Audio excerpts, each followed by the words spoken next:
সারাদিন রোজা রাখা ইফতার করায় যে মজা, রোজা রাখলো না এরকম লোকেরাও কিন্তু ইফতার করে, করে না? পুরান ঢাকায় আছে, ঢাকার তো কয়েকটা এলাকা আছে, পুরান ঢাকার লোকেরা নাকি বলে যে যারা রোজা রাখে না তারা বলে যে রোজা না রাখা একরকম পাপ করছি, আর ইফতার না করিয়া কবিরা গুনাহ করবো নাকি, ইফতার তো করাই লাগবে। তো খুব মজা করে ইফতার করে তারা। তো সারাদিন রোজা রেখে পেঁয়াজি ছোলা বুট মুড়ি খাওয়ায় যে মজা, সারাদিন ভাত খাইয়া তারপরে ইফতারের শরীক হওয়া, ছাগলে ঘাস খাইলে যেমন লাগে ওই রকম তার মুখে লাগে, এই মজা পাবে না। রোজাদারের যে মজা লাগে সেই মজা সে পাবে না।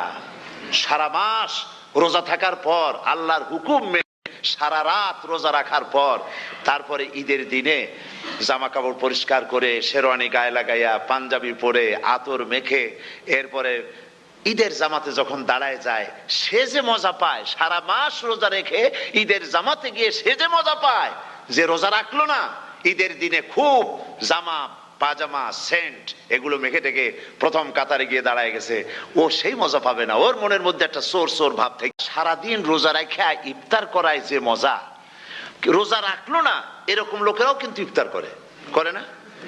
পুরান ঢাকায় আছে, ঢাকার তো কয়েকটা এলাকা আছে, পুরান ঢাকার লোকেরা নাকি বলে যে যারা রোজা রাখে না তারা বলে যে রোজা না রাখা একরকম পাপ করছি, আর ইফতার না করিয়া কবিরা গুনাহ করবো নাকি, ইফতার তো করাই লাগবে। তো খুব মজা করে ইফতার করে তারা। তো সারাদিন রোজা রেখে পেঁয়াজি ছোলা বুট মুড়ি খাওয়ায় যে মজা, সারাদিন ভাত খাইয়া তারপরে ইফতারের শরীক হওয়া, ছাগলে ঘাস খাইলে যেমন লাগে ওই রকম তার মুখে লাগে, এই মজা পাবে না। রোজাদারের যে মজা লাগে সেই মজা সে পাবে না।